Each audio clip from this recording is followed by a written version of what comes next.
We actually can know what Reform UK would be like if they were ever in power without actually giving them the keys to the kingdom for them to royally destroy absolutely everything. We know this because we know what Nigel Farage is like. We know the policies. We know that whenever they had their contract going about what they would do for this tax and that tax and blah, blah, blah, none of it has been costed.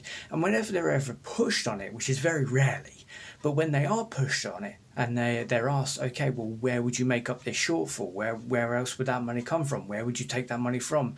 They never answer the question. They just storm off in a huff. Because none of their policies are costed. And in fact, actual economic experts have shown that they're just unworkable. In addition to this, we also know that Nigel Farage is a massive fan of what Liz Truss did in her 30 seconds, and if you don't quite remember, she shorted the pound so much that she did irreversible damage to pensions. It's all well and good thinking that because she's now out of office and we've got a marginally fiscally responsible government back in, that they can undo some of that damage. No, that damage has been done. That could not be undone. She destroyed this country's pensions.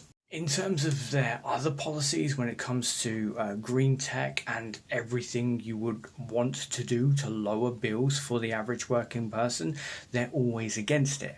Point blank, always against it, even though they know that it will bring down your bills. We know that their method and their promises of what they would do for immigration and asylum seekers is not just unworkable, but is brain dead stupid. Net zero migration is appallingly ridiculous because we need more people in this country right now working. We have an aging population. This means more people getting closer to retirement age than getting into working age.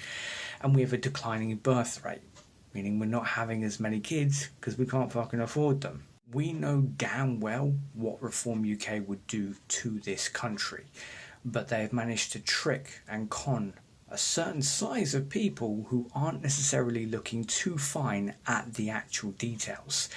And that is why I keep speaking out about Reform UK. Because we know how fucking awful they would be.